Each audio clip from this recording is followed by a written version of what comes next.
Welcome to Corner of the Galaxy, the show that talks 100% LA Galaxy soccer.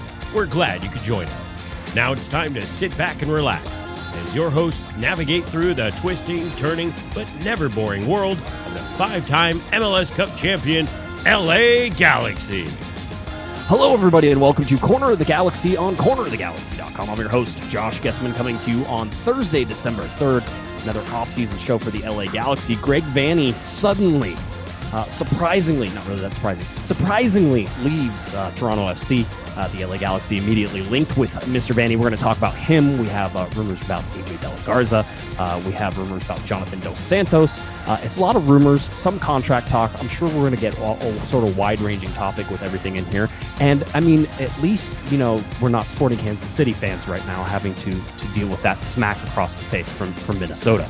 So, I mean, if there's one thing about already being out of the playoffs and not being, is that you didn't lose to Minnesota in, you know, the Western Conference semifinal day. To help me, I forgot. I almost forgot to intro. Don't worry, I know how to do this. I was going to say I can hold. I was dramatic pause. Yeah. I swear to God, I know how to do to podcast. It's been a little while, it feels like. And to help me do that, see, we're professional. To help me do that, the Hammer himself, Mr. Eric, the Portuguese Hammer. How's it going, buddy? It's going all right. They don't call you the Podfather for nothing. It's you know, you're what they call in the biz a consummate professional. You looked at me like, why aren't you talking, dude? And I was like, we got to get the formalities out of the way. But yeah, nice to be back. I know we took a little week off. Hope everyone had a nice, safe, restful Thanksgiving if you were able to do that in any way. But we're back for hot LA Galaxy talk. Rumors galore. Hot Galaxy talk. Back in the day, it was a 1-900 number, right? That's not a thing. The ads were only at 3 a.m. 3 a.m. That's what it's COG after dark today. But a lot of stuff LA Galaxy wise, and I feel like my brain has been scattered this week, and it's been scattered both with LA Galaxy and just sort of everything else that is going on. Certainly aware of another at-home order looming over everybody's heads. So you have that going for you. And then just trying to keep track of what's going on with the LA Galaxy, what's going on with the coaching search, and sort of how that goes. The big deal is that Greg Vanney was possibly rumored to have been leaving Toronto. They had tried to get a contract with him. It's the Brian Schmetzer thing all over again, quite honestly. And we talked about Brian Schmetzer and how he hasn't had a renewed contract with Seattle yet, that he was worried about his coaching staff, and that if he left, maybe, maybe it was time. That was the only thing. He had to threaten to leave in order to actually get what he wanted from Seattle. And he's had an enormous amount of success. In fact, you're talking about Brian Schmetzer and Greg Vanney, the guys who have basically been in MLS Cup for the last 3 years. And Brian Schmetzer has been winning it, and Toronto won one as well. So, Greg Vanney, Brian Schmetzer, both sort of on that edge, but we found out that Greg Vanney indeed did separate himself from Toronto FC. This is a weird one, and it's weird only because I feel like there's so much momentum working towards Greg Vanney. And it feels like it's so easy for the LA Galaxy to be able to pull the trigger, Eric, that clearly I'm missing something. And I think a lot of people are missing something whenever you're really trying to balance between Greg Vanney and Dominic Kinnear, which, by the way, Dominic Kinnear has more MLS Cups than Greg Vanney. There's a whole bunch of stuff that we can sort of look at that says Dominic Kinnear may actually still be the better signing. But if we're looking at this, at least in my eyes, Eric, it's Dominic Kinnear and it's Greg Vanney, and they're 1A and 1B. And maybe they're 1A and 1A. It's difficult to make a decision, at least in mine. What are your initial thoughts when you heard Greg Vanney was leaving Toronto? Yeah, well, when GBS was first fired, he was a name that you think, well, who knows MLS and who's been a successful coach and who's someone else that you could bring in? And Greg Vanney is a name that pops to the top of the list because Toronto's been a contender for the better part of the last decade. So he's one of those names that popped up, but you didn't think it was actually a possibility because you would think Toronto would have locked him down. And then there was the talk of contract extensions in Toronto, and you thought, well, maybe this is just a formality. Once they, figure out whatever happens with their playoff run, maybe they'll extend him afterwards. So when he parted ways, then it's like, okay, then that's where you start to get the tingles and you start thinking, okay, maybe there's something here, especially with the connections to the LA Galaxy. You think, okay, it makes sense. This is someone who started his career here, has been a successful coach in the league. It's kind of a full circle type of thing. The Galaxy as of late have been kind of on this little bit of a kick of bringing back those legends and bringing them into the fabric of the club. So it just seems like it makes sense. And your point about Dominic Kinnear being right there, having more MLS Cups and being, near the top of the total MLS wins list, that's not a bad fallback option if you have it. And you mentioned that him being with the club being the first choice, that can be an option too. But to me, I think if you're going to start fresh and you're going to try to come at it and bring some new perspective, going with the manager who was there, there's the benefit of him knowing the club and already being established, and that's a benefit. But Hammer in true form, talking out of both sides of his mouth. Yes. It's also the negative because you want to wipe it clean. You want to say new coaching staff, people who haven't been here before. Whatever happened over the last season got stale, and you just need to bring in new blood and make it happen. And so that's why I think Vanney edges Kinnear, in my opinion. And from what it sounds like, it's rumor central. Kinnear, I think, is going to have opportunities around the league with other clubs. And so, I'm not worried about him. I think he'll probably land on his feet, but I would give Vanney the edge if you're going to be picking between 1A and 1B. I think I'd slot Vanney a little bit higher because of his recent success. Remember Atlanta United looking for a head coach, DC United looking for a head coach, Toronto currently looking for a head coach as well. So, I mean, all those things play into what you're about to see. Reminder, Greg Vanney, one of the originals with the LA Galaxy, 1996 guy, played with the LA Galaxy all the way through 2001, then came back at the end of his career in 2008 and called it quits there with the Galaxy after 2008. By the way, in 2008, played 25 games and over 2,050 minutes. So he had quite the run with the LA Galaxy whenever you look at it. It's a little bit interesting. Overall, 219 games played with the LA Galaxy, 207 starts. So a guy who was very steeped in LA Galaxy tradition. There's one thing, unfortunately for him, he was on the 2001 squad. He wasn't on the 2002 squad whenever he went to FC Dallas went away out of the league for a little while and then came back to FC Dallas in 2005. So 2001, he goes and leaves. The LA Galaxy won an MLS Cup in 2002.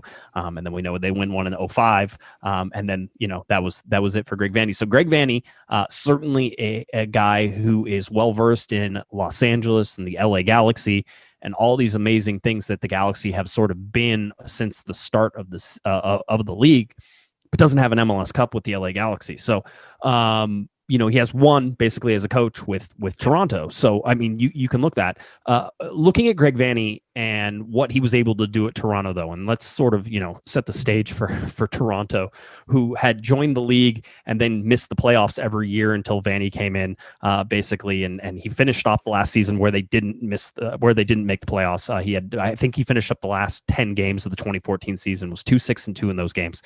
They missed the playoffs. After that, in 7 years, he got Toronto to the playoffs 5 times, was in an MLS Cup 3 times, and won one of those MLS Cups once with Toronto. So against Seattle, because it was Seattle and Toronto like every year for the last 7 years.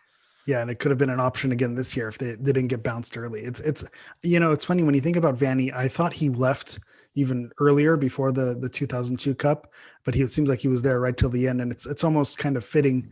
Making when the Galaxy had that early run, making it to all those finals and not necessarily taking home the big one, being so close yet so far away. And so maybe that's a similar thing. Maybe he's got some unfinished business to come home and take care of here.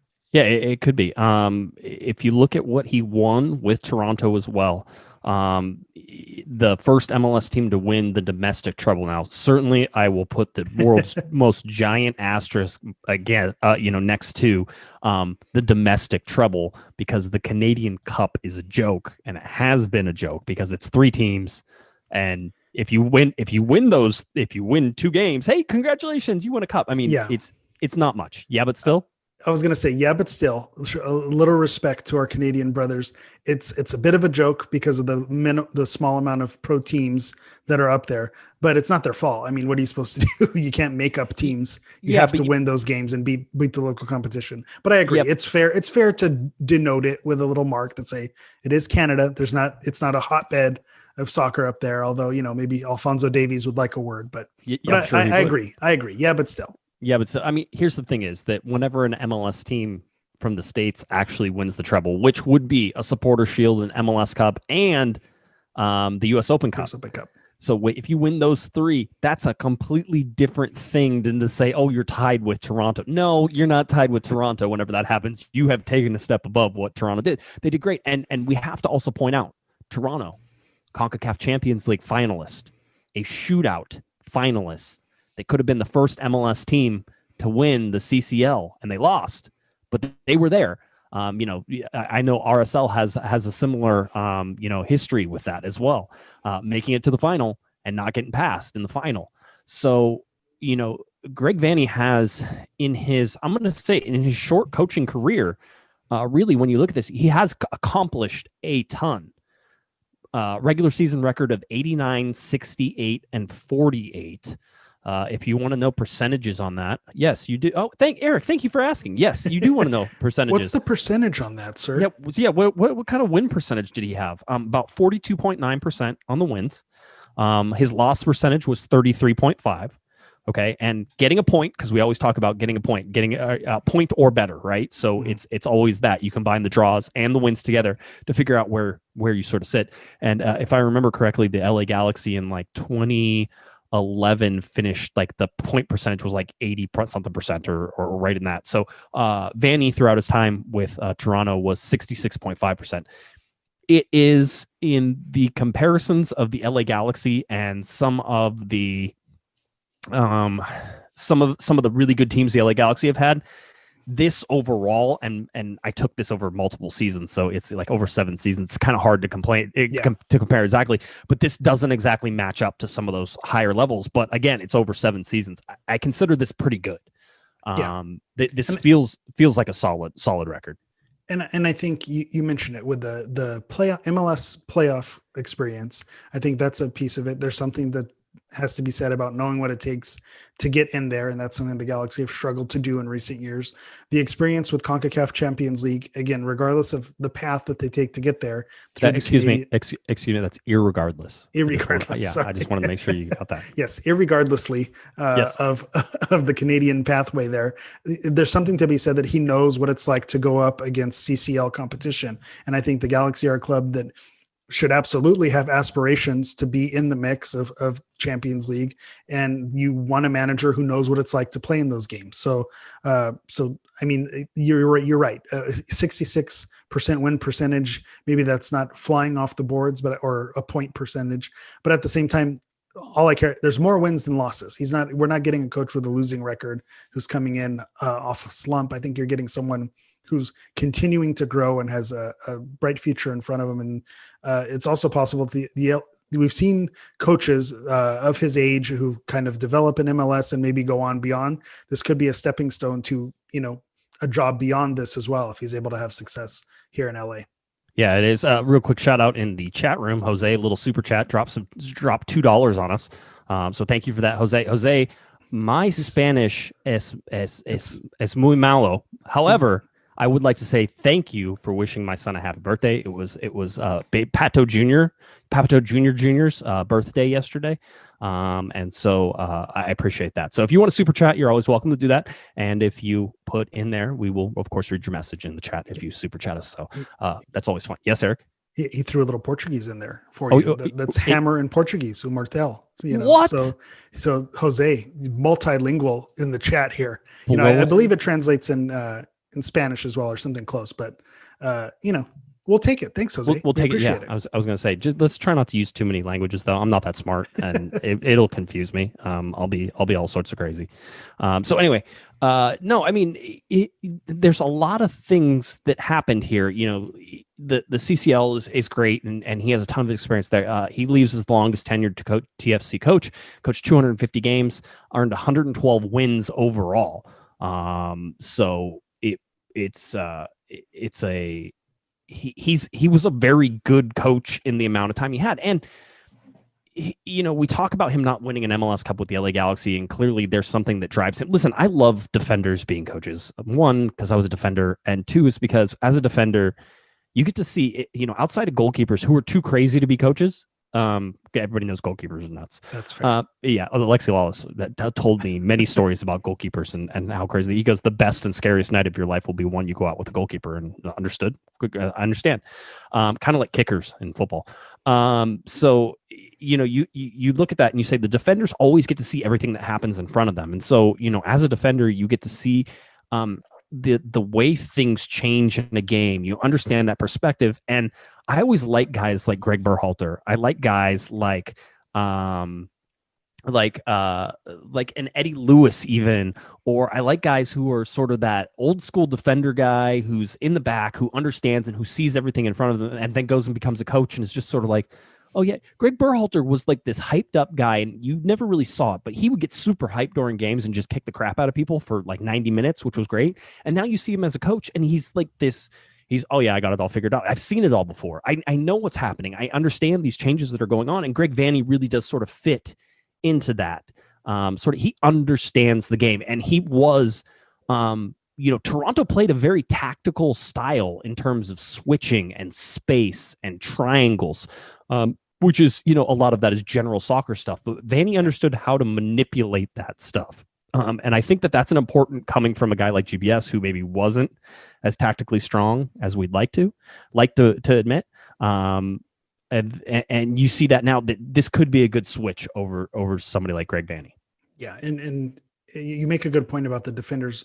GBS was more of an attacker. So he's went with more of an attacking style. Vanney being a defender, he's going to know how to set up his defense. And I think when you look at his teams in Toronto and how they were constructed, and I know we're going to talk about, the amount of salary that was dumped into those level of players that he was able to bring in. But he was able to create that link between the defense, have a midfielder, with someone like Pozuelo pulling the strings, which is we've talked about this for how many years now that the Galaxy are missing that type of midfielder. Right. And you saw it with Reynoso and Minnesota United tonight also, that guy who pulls the strings and set up the plays and he knows how to connect that with also, your strikers who know how to put away goals, all three levels of the attack. He knows how to make them connect. Whereas I think someone like GBS, you saw, let's have the defenders attack, let's have the midfielders attack, and then the attackers attack. So it was like, that was the plan. So instead of it being more of a tactics, like you said, tactics driven and setting up styles, like you said, triangles, all those things. So so I like what I see. And I know we're being presumptive here as well, as far as Vanney, and maybe we're talking a lot about him, Yes. So we'll see how it all pans out. There's still work to be done. Yeah, well, and let me be very clear up front. I don't have any knowledge, and I certainly have knowledge in the opposite direction that there's any sort of quick decision coming on Greg Vanney. I don't think that's happening. In fact, the LA Galaxy had interviews scheduled for this week and next week. So I don't think you're going to get anything until at least the end of next week, in terms of that stuff. So quick shout out to Aaron, dropped us some $5 in the super chat.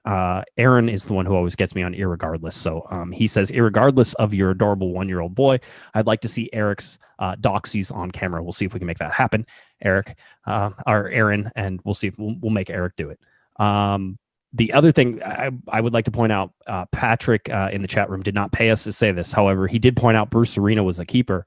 And Patrick, I'd like to point out Bruce Arena is straight up crazy. So I think my point stands. He's an excellent, understander of how the game sort of change and what happens on the field, and Bruce Arena has earned that, but he's also nuts. Philip in Super Chat says get yourself something nice, COG. So thank you for that. I'm thinking, Eric, I want to do one of these before Christmas. Is we need to do a live show, and we'll have people super chat us, but we're going to donate that money. I feel like that would be a lot of fun. Like maybe we'll do the LA Galaxy Foundation because I like to give them money anytime we can. But I'll keep track of what we give. So I don't spend all your money on us tonight. Let's make some people's Christmases a little bit happier. So we'll figure out exactly what we're going to do. But we'll figure that out. But Greg Vanney he is a reasonable suggestion in terms of, hey, this could be somebody who actually comes to the LA Galaxy. That's not a far-fetched thing. Here's the knocks on Vanney, though. We've been pretty positive about him so far. He's done a lot. You understand why the LA Galaxy are interested. The former LA Galaxy tie makes a lot of sense. I love the fact that he played for the LA Galaxy, and now he wants to be the coach of the LA Galaxy. So, or maybe he doesn't. I don't know. I didn't talk to him, so we'll continue that. But Toronto consistently had one of, if not the highest payroll in Major League Soccer. You're talking about the one team who consistently outspent the LA Galaxy basically from 2015, 2016 on. Their MLS Cup in 2017, they had the highest payroll in Major League Soccer. I think 2018, they had the highest payroll in Major League Soccer. Most of that surrounded around their front three of Altidore, Bradley, and Giovinco. Right? I mean, those were that prior, same type of player though. The mold is the same. Yeah, Pozuelo fit into that Giovinco, sort of spot. So you can see what they do and how they do it, and they spent a lot of money. And hey, guess who helped them spend all that money? Tim Lieweke, who helped the LA Galaxy spend all the money with David Beckham all the way up until he ticked Uncle Phil off. So there is a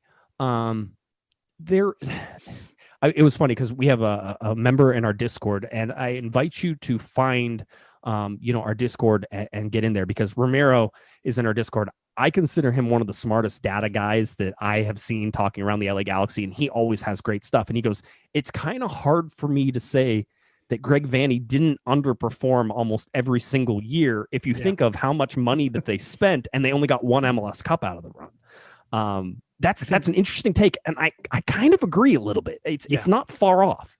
It was one of those, whenever we did the salary show, whenever the MLSPA would release those salaries, I think it was always shocking to us that Toronto was at the top of that list. And then when you looked at it, you said, okay, that makes sense. So to me, I think with Altidore and Bradley, that tied up a lot of cash. Whether you think they were worth it or not is a different discussion.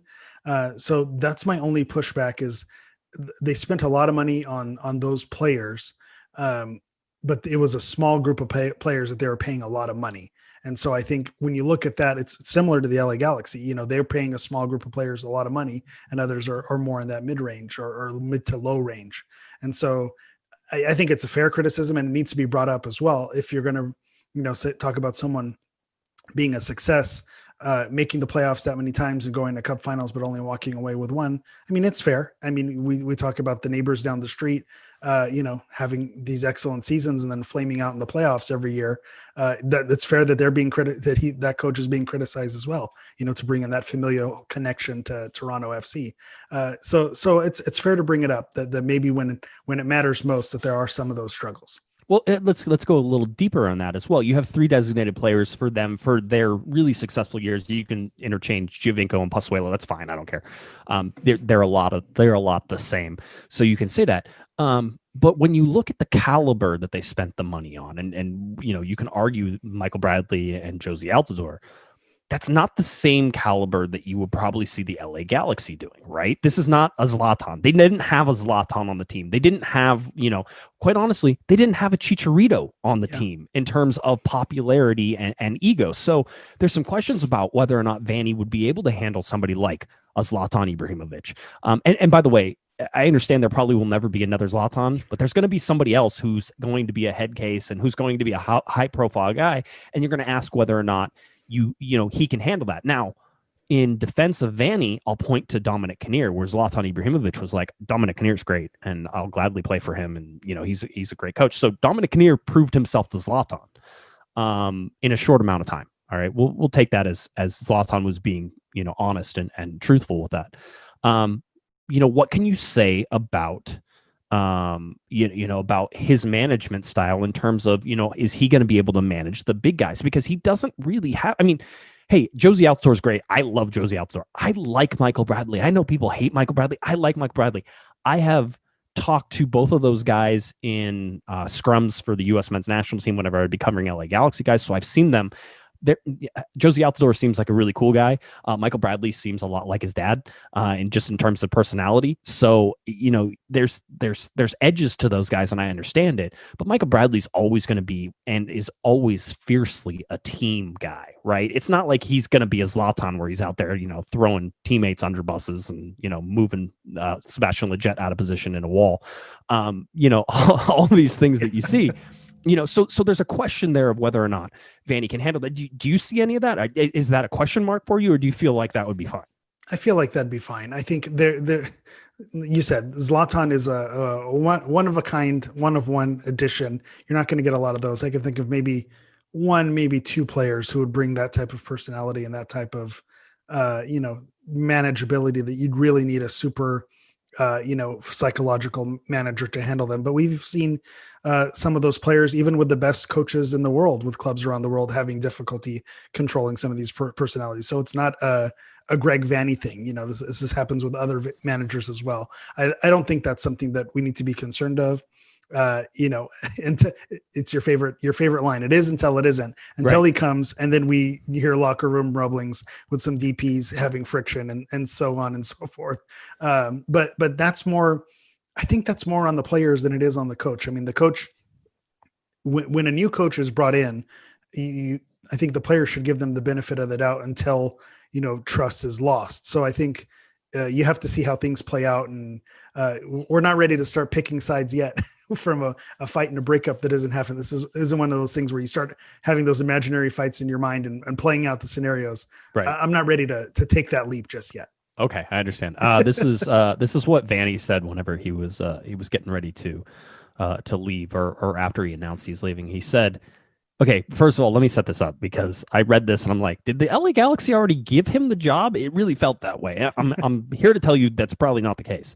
In fact, it's not the case. But just the way that he said this, it felt like he was setting himself up for it. But maybe you could say he might be doing the same thing for Atlanta, or he might be doing the same thing for DC United. But this hits home. If you wanted the guy who wanted the challenge, this is the guy, because he says, and I quote, "I'm a builder. I like to build things, and I like projects, and I like big things," he told reporters. And this club is in a really, really good place, talking about Toronto. There's not a lot of building to do. It's an incredible club that is positioned from where we started to where we are to be great. And then they sort of asked about what he would do afterwards. He goes, well, obviously I need to catch my breath. I do need to regroup a bit, but anyone who knows me knows I don't sit still very well, so it won't be a long thing. But at the same time, I do know that this has been an exhausting year emotionally. Feel you, Greg Vanney, on that one as well. So, I mean, again, I get into it seems like a lot of people are saying this seems like such a good fit. There's no way the LA Galaxy would pull the trigger. I still think that there could be lots of reasons why maybe you wouldn't want Greg Vanney, or whether you just want Dominic. A lot of the things that we're saying about Greg Vanney could be said about Dominic Kinnear. And it's really sort of, a difficult time to sort of to put those two and to separate those two. Is that fair? I mean, do you think you can't say that? Yeah, it's all about recent success, in my opinion. We talked about this earlier. I think it's with Dom not being a head coach recently. That's the only difference when you talk about all the other pieces. It's there, and it's funny that you're right. The way Vanney was speaking and the timing of it, it just seems like it's getting all the ducks in a row. I need to, you need to quit your job or put in your 2 weeks notice before you accept the new job. And so it's just going through all the formalities. He knew, and I think Vanney knows he's a desirable option around the league. And so there are going to be openings that pop up, and he probably doesn't assume that he's going to be out of work for long. And so, that's the type of confidence you want in a potential manager as well. But it could be very telling that he knows something is coming down the line, or he knows he's at least in the running for it. And so, yeah, I think it's signaling a little bit, or at least that he wants it, and that, come pay me, almost that type of thing also. Right. Yeah. There's certainly some of that as well.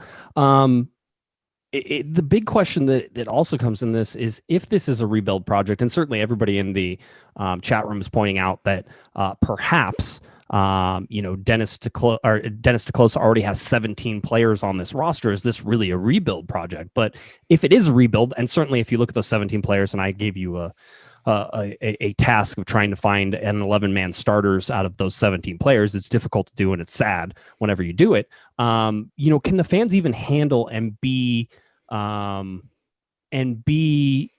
patient enough for a rebuild, or give Vanney time? I mean, you can't keep throwing people out. And the big deal with Guillermo Barros-Schelotto is that he lost the team, and I think that's why the decision was made. If he still had the confidence of the team and the results weren't there, he probably gets his third year. So, I mean, are the players going to be patient enough? Are the fans going to be patient enough to live with Greg Vanney trying to figure out this LA Galaxy team?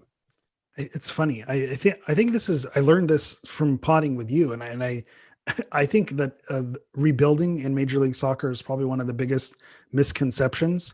It's because every year there's so much turnover. Every team is rebuilding in some way or another. You look at the teams who are in the final four of the playoffs, maybe Seattle being the one exception. But these are teams who have reloaded and restocked and kind of filled in gaps with players who have gone missing. And that's how you have to make it work. And then when you look at the 17 players that the Galaxy still have under contract right now, Jonathan Dos Santos, Javier Chicharito Hernandez, Sebastian Lletget, Daniel Stairs, Julian Araujo. These are all, I mean, that's 1, 2, 3, 4, 5. That's 6 starters, 6 out of the 11 that are starting. That's half the team that's sticking around. So there's continuity there. So I think, if you say we're here for a rebuild, you can rebuild and bring in other starters and understand that it's going to take time to gel. But over the course of a long MLS season, it's fair to say that you can see that team gel and get hot at the right time, peak at the right time, and make a run towards the end. I think, at the beginning of a season, this previous season, we were hopeful with new additions that were brought in that were going to gel. And, obviously once they got on the field, it was a completely different story, but there's always that hope, and you can bring in the right pieces who will connect and be successful. So I think if you're going to call it a rebuild, you can still have a successful year during a rebuild, making the playoffs and making a run. I think that's fair. A lot of talk with this Galaxy team being similar to the 2007, 2008, with an overhaul when Beckham came in and needing to get rid of a lot of players. Same thing, Bruce Arena was brought in and kind of changed the roster. That was a rebuild, but they started to make those runs in, 2009. And so that took a season, but the pieces were in place that upcoming year. So I don't think anyone's going to look at this LA Galaxy team who missed the playoffs, has a lot of holes, and is going to expect them to win MLS Cup next season. But if you say in the next 2 seasons, they can reload with a new manager and the right pieces, I don't think that's a rebuild, quote unquote. I think that's just, how franchises work and how you have to build these things, how you have to make it happen. Yeah, it's anything in Major League Soccer in terms of talking about rebuilds or anything like that is going to be, it's always a mixed bag. There's no such thing as really rebuilding. Yeah. You can't tank. It's not like you can suddenly get draft picks that are going to Exactly. change your your view on everything. So, it's one of those things. It's interesting that we're going to sort of, look at Greg Vanney and what he's going to be able to do. And then he's going to be sort of saddled with, some players that maybe he doesn't want. And so that's part of the first year that, you sort of saw Guillermo Barros-Schelotto go through as well. So it's up to Dennis DeCloso to sort of figure all that stuff. So, it's, the fact that he was linked with Lieweke, the fact that he had, a very good GM with Bezpachenko, and now Ali Curtis is even up there. I mean, he's had some good, I think Bill Manning was up there possibly as a GM, then went to president as well. So, I mean, he's had some really good GMs. I feel like you made up some of those names. Yeah, it feels like you threw some names out there. But the first one with Tim Lieweke, I just want to throw this out there. AEG loves AEG. And so if there is a coach, a manager out there like Vanney, who's had positive relationships with that organization before, that's another check in the box that's going to play in his favor. Yeah, it's all interesting. As we go to coaching rumors, obviously there's some rumors out there that Vanney has already been offered the job. For my indications, that is false.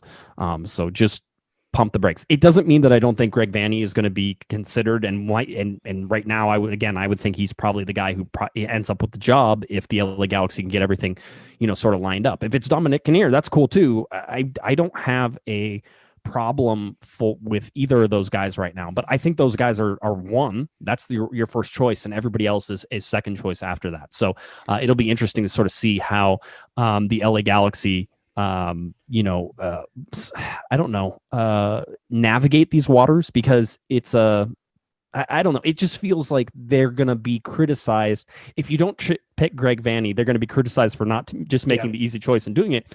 And if they don't pick Dominic Kinnear, you had a guy who was literally so. I mean, they're sort of in the catch-22. They're not going to be. There's going to be a lot of complaining either way. I think the other thing that this is going to tell us a lot about is DTK. And Dennis Teclosa, obviously, with his connections to the Mexican Federation, a lot of that was leveraged that because we brought Teclosa in, that we're going to be able to land these, top Mexican players and top Mexican managers. And so I think if you go with Vanney or you go with Kinnear, that's telling that DTK is either learned or has changed maybe his perspective and his methodology on how he wants to build this team. And so that can be telling as well. It's going to be, is DTK, does he, there were rumors that he was flying to Mexico City to interview. So obviously we know with his previous connections, that's probably why he's going there. Do we think he was there interviewing people, or do we think he was shopping? Just there over Thanksgiving and enjoying his time off a little bit? I mean, that is his second home. So that's also an option. And as general manager, there's also entertaining offers from other clubs. That's also a thing that you can do out there. So it's not necessarily managers either, but you're right. But still, but I'm going to keep going. I think the manager he picks is going to tell the direction that he wants the club going, because we see it all the time. We don't want the big flashy name. We want the winning product that's going to be on the field. That's something that fans often say. And so this hiring like Vanney, like Kinnear, is going to tell you it's more about the product on the field than it is about the name, because those aren't, it's not Mourinho, it's not Zidane. Those are MLS local, homegrown, organic, whatever you want to say. That's not a flashy pick. It's just a regular, solid hiring to try to build from the bottom. It's more scrappy than it is flashy. I will say this, reading all the stuff about Greg Vanney, is that he has a full complement of technical people that could be coming with him as well. So, coaching staffs, assistant coaches, but more than that, he has a deeper level. So Toronto is going to be bleeding that whenever he leaves, because he's probably going to pull a lot of people with him. And so anybody who gets him gets that as well, which is a bonus.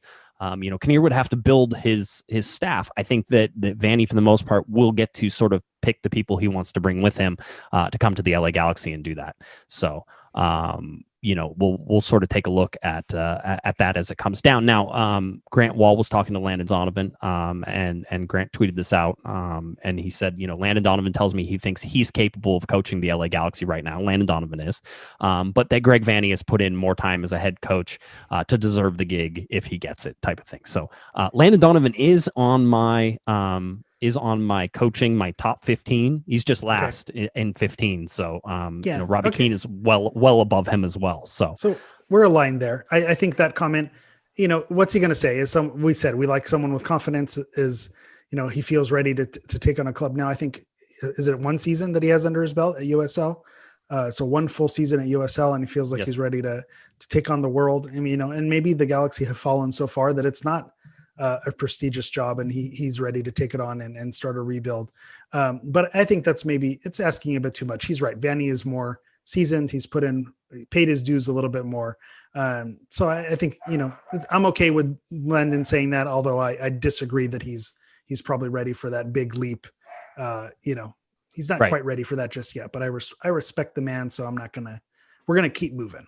Okay, sounds good. Another little bit of news: former LA Galaxy defender AJ De La Garza, who was with Inter Miami, is out of contract in Miami. There have been rumors that I'm sure he would like to get back to LA. There is certainly no amount of love that would keep him from coming to LA. I think fans are pretty excited about him, but I mean, it does beg the question. AJ played 6 games total, 5 in the regular season and 1 in the postseason, by the way, where he played 90 minutes.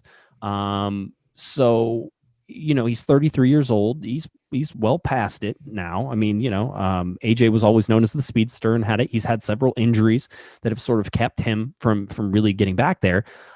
So would you at all be upset or surprised if he ended up back with the LA Galaxy? You're leading the witness. I don't like the way you asked that question. You made it sound like it was a bad thing. Here, do you want me to tell you? I'll go first. No, I'll go. I don't mind. I personally would want AJ back. I think with how he exited the club and circumstances that were surrounding that, I think it's like a good faith measure to bring him back and have him end his career here. And I think he's closer to the end of his career than he obviously to the start of it. And so I think if he comes here, it's going to be, to retire and kind of close out his last couple of years. And so I would want him back. The on the field thing is not as important. And I think that is probably what may drive some people away and might not like it, is say it's not like he's going to be the starter for all the games and what's he going to be able to truly contribute to the team. But you look at someone like like Sasha Kleshtin, who was brought in, and I personally didn't think he had a stellar season. I thought he struggled a bit, but there was all this talk of him being a locker room guy and a good leader for the team. And I think AJ brings that same type of thing. The one negative that I'll mention is you bring in Sasha Kleshtin, you bring in AJ De La Garza. You don't need 10 leadership locker room guys. Right. You need one, maybe two leadership locker room guys, and then you need to backfill around it. I think the positive is you have a youngster like Julian Araujo, who has been known to get yellow cards and red cards.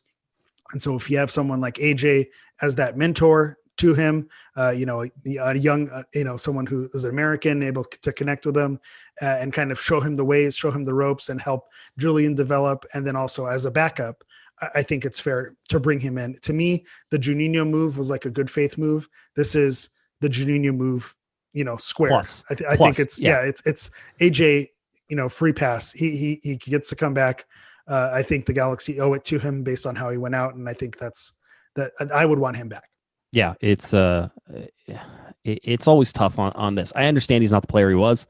I don't think that matters much now. There are 30 spots on a roster. You can certainly fill those. And listen, the LA Galaxy are probably not going to re-sign Rolf Felcher. I know they say they're negotiating with him. But if you get somebody like AJ, you don't have to re-sign somebody like Rolf Felcher. But you have to understand there's limitations. I mean, one of the reasons that I think Sasha Kleshtin gets a bad rap this year is because Sasha Kleshtin is not built to play in a condensed schedule and, play, 50 or 60 minutes every 3 or 4 days. That's not something he was doing. But when he was put in to come in as a second half sub to play the last, 25 minutes in a game that was close and that mattered, Sasha Kleshtin can still provide you something. And let's be honest, Bruce Arena had guys like that all the time. So to find those guys is important. Those are the guys. Yeah. I mean, we always complain about people coming off the bench, right? Especially for the LA Galaxy. And I know the Discord was talking about it's like, well, when did a bench player change the game last year? And it wasn't that often. But if you can bring people like AJ De La Garza off the bench, or put them in as a spot start whenever Julian Araujo is off at the Olympics or off on national team duty or any of these things, if you can give AJ a run, that's not Rolf Felcher or AJ De La Garza. I mean, up to a certain point, you can make just that simple decision. So I think you bring up an excellent point too about next year. There's going to be the Euros, there's going to be the Olympics, there's all these competitions. And with Felcher being in the Venezuela fold, I think AJ, you don't have to worry about that. He's going to be around and to be able to backfill. So you're right. I think, if the expectation isn't to be as a starter, I think it's fair to bring them in. And you're right. Kleshtin, when he started, I think he struggled more than he was brought off the bench. Not a shocker there. But yeah, you need these guys to fill out the roster. I absolutely agree. You don't want to, let's not bring everyone back. We don't Robbie Keane, player coach. Right. Let's, Ezra Hendrickson, he used to play. Let's suit him up. Let's get him boots. It doesn't have to be, we don't need to do this too much. I think with AJ, it's fair to offer it to AJ. You need 2 or 3 guys like that. And if you can get that, and they can still provide you something on the field and give you the coaching, the mentoring, the attitude, the understanding of what it means to be a professional. Not only that, AJ brings what it means to be a winning LA Galaxy player. Yeah. And listen, I'm not going to say one guy comes in there and suddenly changes things. People were talking about, I saw somebody on Twitter, I don't remember who it was, but they're like, you want to fix the culture? Get Greg Vanney. That immediately fixes the culture. It's like, it doesn't. Bruce Arena didn't immediately fix the culture. But with the way that he acted and the way he did things, he started to develop a culture. You don't need somebody to fix the culture at the LA Galaxy right now. You need somebody to develop a culture at the LA Galaxy right now because they haven't had one. So, AJ De La Garza certainly helps with that. Also, side note, AJ and his lovely wife, Megan, welcomed Colette Ivy into the world today, December 3rd. So 1 day and 1 year after my son was born, they get a little girl, Colette Ivy. So congratulations to the De La Garzas, filling up that roster quickly. I was going to say, they're building a nice little team there. And, congratulations to the De La Garza family and happy birthday, Colette. I think, with what we know they've been through with childbirths, and you want to celebrate this and send them love absolutely during a time like this. People also mentioning another guy who was, I think, out of contract or option not picked up was Luis Robles over at Miami. He would cost you a lot of money if you're the LA Galaxy, but being the Galaxy have not signed, or being that David Bingham is out of contract, and that Jonathan Klinsmann is being negotiated with, those two things sort of put you in a position to say, do you want to spend a lot of money on Luis Robles? Because he has a track record of being a very good goalkeeper. Yeah, I think, it's a either or. I don't think you can negotiate with Bingham and then talk about Robles as well. Robles is someone who he'll land somewhere. He'll land at a club. I think he's an upgrade over Bingham if you're going to go one at the other. But I think when Klinsmann was brought in last season, it was with a little carrot dangling that there's an opportunity to be a starter here. And I think he showed in those games that, he may be up to the task. So if you go with Klinsmann, it's not a bad idea to bring in an experienced goalkeeper like Robles. But then to your point, what does that cost? Robles, I would imagine with the experience that he brings, is not going to be a cheap option. Like Klinsmann would probably be a more, a more palatable signing to the budget and to the salary cap. Yeah, I mean, it's a place where you can spend some money, so I don't necessarily worry about that. But if you're getting Robles, he's the number one, and Klinsmann's the number two, and you deal with that, and that's your life. I don't know if Klinsmann wants to put up with that. Who knows? Yeah. So certainly interesting. This has been something that's been circulating a little bit better, and I must, at the very beginning of this, defer not to you, Eric, and certainly not to this podcast, but to another podcast, for Mr. Chris Tucker, because he would know way better than I. But it seems like, and I have been sort of told that it is very likely that the LA Galaxy will sign 3 LA Galaxy 2 players, a midfielder and 2 defenders, Adam Saldana, Marcus Verkranis, and Jalen Neal. They have been listed on the transfer portal on MLS's site now for about 3 weeks. And I've been trying to sort of figure out exactly what is going on. But, you have an 18-year-old and 2 17-year-olds that may look like they may have signed with the first team. So we'll sort of keep you updated. I just want to give you a heads up on it. I don't want you to surprise you. And if you want to know anything about these guys, go talk to Chris Tucker. Don't talk to me, because I didn't get to watch these guys play, and I am certainly not the expert on them. And I will go back and watch stuff on them. But this is an interesting move. It is 3 names. I think out of 4, and I can't remember who the 4th was, that Dennis Teclosa mentioned by name in his press conference whenever he was talking about young players, that he was sort of saying, we're going to bring, he didn't say we're going to bring them up, but he was talking about the talent they had at the youth, and he named these 3 guys, and it was sort of like, oh, okay. And then you see them on this transfer portal. Yeah, I've talked to the LA Galaxy. They won't give me a for sure yes that this is happening, but I certainly haven't been said, no, that's not happening. I don't know why MLS has it. I'm like, well, MLS thinks it's done, so maybe it's on there, and it is. So we'll sort of keep you updated on that as well. So, I think, go ahead. Yeah, I was going to say the other thing that I'll say is this is the LA Galaxy's move. Every season they bring in 1, 2, 3 players from G2 who performed well, and they take up those roster spots, 27 through 30 or 26 through 30. You saw with Cameron Dunbar and Johnny Perez last season. They got brought up. Eric Lopez, if you want to count him in that as well. They bring these youngsters up. It seems like this is going to be the new crop that comes up for Kranis. That's a name that stands out. I remember he played in the mixed scrimmage whenever that was earlier in this season. So you trust that the Galaxy defenders that have come up from G2 have been successful. So the fact that it's two defenders could bring some of that depth that the Galaxy need and save in the pocketbook as well. So I'll also give a shout out to the Discord, because that's how you get your LA Galaxy 2 news, where maybe I wasn't as well versed coming into this season, but following the Discord and reading about it, I got a little bit more into Galaxy 2 this season. Pandemic also was a part of that. So shout out to the Discord, and of course Chris Tucker. He was in the chat for a little bit.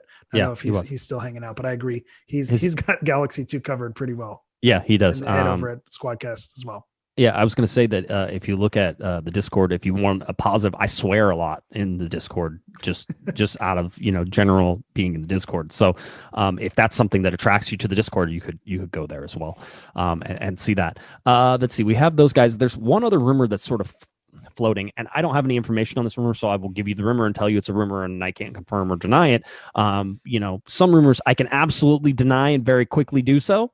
This is one I said it seems plausible enough, and I don't know anything about it, and I doubt I would hear anything about this until it was much further along. It's one of those things. But Jonathan Dos Santos, according to a Twitter account, said that it's Josh Mendoza, I should point out, is the Twitter account, just not any Twitter account. It's this person's Twitter account. Said from a good source, I learned that America would be asking basically about the situation of Jonathan Dos Santos. There's not an offer yet, but there is interest in bringing Giovanni's brother Gio and Jonah. This is something everybody theorized about. So it's almost like go ahead. This is the yearly rumor. Every offseason, it seems like, even since Gio was here, because of the connections with their dad and this being their boyhood club, these connections happened with Gio, and then now they're still happening with Jonathan. So I think you don't want to read into it too much, because it's like everywhere they went happened with Villarreal, happened with the Galaxy. Wherever one brother goes, there's always the rumor that they like playing together, and the other brother is going to follow. So I wouldn't dismiss it completely, but it's also, you can't take it seriously just yet. The only thing that I will mention, and I'm sure we'll get into this, is, would people be upset if he went? And I think I want to say it's an unpopular opinion that it'd be okay if he went, because it opens up a DP slot. And given his injuries and how he hasn't been able to get on the field, I'd be fine with him departing. But I think there are a lot more people who feel that way, that's not necessarily as unpopular an opinion as one might think. Yeah. If somebody wants to buy Jonathan Dos Santos, go ahead. From all that we understand is that he has one more year left on his contract. This is his last year. So if you're going to move him, moving him now at least probably gets you some cash in your pocket. That would also open up a designated player spot. With Christian Pavon's status sort of unknown, you could possibly have two designated player spots to sort of revamp your team. And with Chicharito being on there, you're going to need to revamp your team and sort of mold that around him a little bit better. So there's some flexibility in that. If it happens, it makes some sense. So I'm, hey, this is fine. It's plausible. It's reasonable. It's something that had been theorized about a bunch before. And just because Jonathan Dos Santos says that he wants to retire as an LA Galaxy player doesn't mean that he will get that chance. And certainly sometimes for the team, it's better. Now, Jonathan Dos Santos, when he's on, is one of the best, sort of box to box midfielders in Major League Soccer. Having said that, we have seen very little of that in this last year, a lot more of it the year prior to, but he's hit and miss. And we've sort of said that he's hit and miss in average per year, and it's skewed. He plays about the same amount of minutes as Romain Alessandrini did. You're looking at 4 years versus 3 years, and you're looking at a shortened season. So probably Jonathan Dos Santos plays a little bit more than Romain Alessandrini whenever you sort of average out the minutes per season, but it's something to pay attention to. Yeah, we actually were having this discussion on the text thread, is that there's like different tiers of LA Galaxy players, and you have like the top tier, which is your Landon Donovan, your Robbie Keane, your Mauricio Cienfuegos, Kobe Jones, David Beckham. That's like your rarefied air, top of the pyramid type of guy. And then like your next level, I think is, I'm not going to necessarily put them there, but they're below that, definitely below that, is like your Jonathan Dos Santos, Romain Alessandrini, and then Yella Van Dam is another name that I threw out there. Those are players who kind of knew the magic trick of, playing for the badge and knowing how to express love for the fan base and becoming fan favorites. But when you really break down their play, they weren't really as consistently good as they could be. They didn't necessarily reach their potential. They showed flashes that they could be successful. And when they were on, you were happy they were on, but they didn't give you that on the whole time they were here. So I would put Jonathan Dos Santos, Roman Alessandrini, and Jelle Van Dam, all in that same category. They'd be grouped together because when they're on, you want them and you love them on the team and they know what it means. And as a fan, they make you want to root for them. But when they're not on, you have to be on the field and you have to produce. And as of late, it wasn't the case this season with Jonathan, and then it happened the year previous with Alessandrini. So if time was up on that experiment, I think that's where they'd land. LA Galaxy currently have 17 of 30 roster spots filled. If those other 3 sort of fall in there, they'll have 20 of 30 filled. Just to sort of give you an idea of how many players they're sort of going to get to play with in the offseason. If you lose 2 designated players, right now we don't even show Christian Pavone on this, and mostly because that's one of those things you look at and say we don't know what the future holds for Christian Pavone. So a lot of things to sort of take a look on. I think what we should do, Eric, is probably call it a night and look at some more of this stuff probably next week. So let's everybody take a deep breath on that and sort of wait on the rosters and sort of what's happening. Let's watch to see what happens with this coaching. I feel like the LA Galaxy could be in a position before the end of the year to make a coaching decision.